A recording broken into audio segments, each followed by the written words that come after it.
Coach Paul Perrone just clinched number 500 as all the other old coaches are passing him right now and giving him a hard time. And Mr. 500 himself, Coach Paul Perrone, is joining us right now. You look wet. What happened? The girls threw water on me. Just a couple bottles, or we get a whole Gatorade dump? It was a lot of cups. A lot of cups. Yeah. Okay. All right. Be sure you change up before we hit dinner later here tonight. Thank you. You don't have to. You can say the full language for full volume. Say thank you. So, thoughts, feelings. 500. How are we doing? I didn't think I was going to get this old enough to be able to reach 500 because a lot of it takes longevity.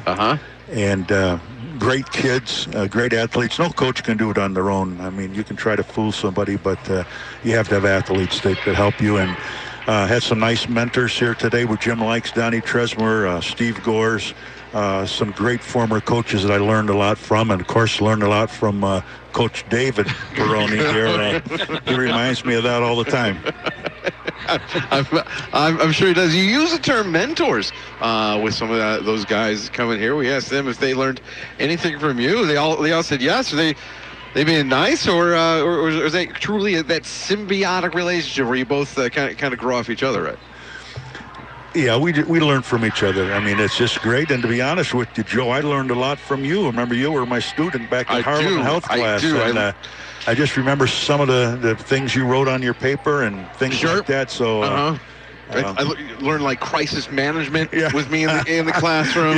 Right. I think I got suspended in your class, and that's how I ended up with Jim Likes. There you go. At some point. And to work with your dad. You know, your dad and I coached together, and he's had a long career also, done a great job. And I know I'll get a chance to see Bill over at the backyard. But you build so many nice relationships. And, you know, people ask me, when are you going to retire? I said, you know, it's just when you get a chance to see so many people, and especially when you're by yourself now, just to build these relationships with custodial staff at Boylan, cafeteria staff, other coaches. Just nice to be able to come here and know people and to interact with them. And like I said, the girls, no coach likes to say one team is better than the other. But I'll tell you, I have to say that the best group of girls I've ever coached as far as getting along, having fun. They're just a wonderful group. I mean, they are fun to be with. And when the fun is taken out of the game, then it's over, and I don't want to do it. But right now, it's still fun. So as long as Boylan will have me back, I'll continue. Sound exactly like somebody else I know. Who would that be? Another old coach that refuses to retire. Wouldn't be a dredge, would it? You guys all sound the same. Yeah. You know, you talk about the importance of all the kids getting along and the parents and everything. That's important in a program, and you know, continued success going on. Now you've got the rest of the season that you've got to figure out. You've got a game against Auburn tomorrow. Still in the conference race, the thick. You've got Hononegah on Tuesday. How do you prepare now for those games that are coming up, and then Belvedere North as well? Yeah, you know, we're not going to change anything. Right now we're 12-1 and 18-5, so we're just going to go out and play our game and do the best we can. This conference this year is one of the best since I started coaching girls basketball with Hononegah, Guilford, Auburn, Harlem. I mean, there's some great teams and good players. So we just got to do what we can do and hope that we still have a little bit of luck, because you got to have some luck. You, Donnie, Steve Gores, Jim Likes, my dad. I mean, there's plenty of coaches in the area where your time at a school is not measured in years but decades at a time. What do you guys all have in common that allows you to stay and ingratiate yourselves in a school, in a community like that? You all seem to have something. What is it? I think we have the joy and the love of working with young people and to help them.